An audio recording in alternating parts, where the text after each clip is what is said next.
Hola amigos, comparto para las personas que no han tenido la oportunidad de estar dentro, que solo han visto esto por televisor, lo comparto aquí con ustedes. Esta es la sala,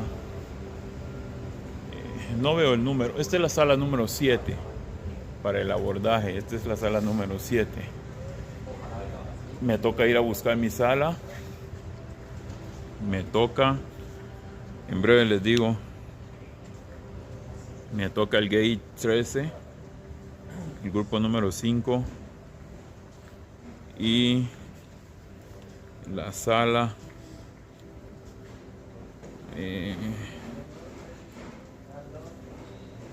la sala 5, ahí está.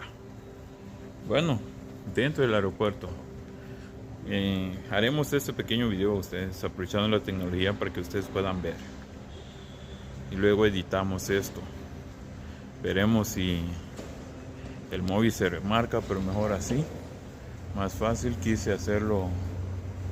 Este es el aeropuerto, esta es la sala 8, esta es la sala 8. Esto es como un centro comercial. Ya los comparto con ustedes para que puedan conocerlo. Hay personas que no han tenido la oportunidad para estar acá. Rumbo a San José, Costa Rica, en diferentes facetas. Vamos por parte de academia de idioma garífuna, historia, gastronomía e idioma. Vamos, diferentes facetas de este servidor.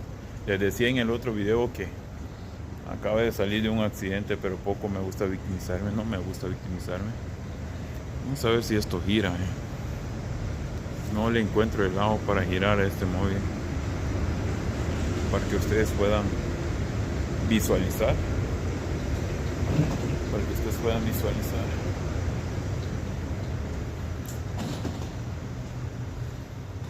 Bueno, nos vemos para la próxima.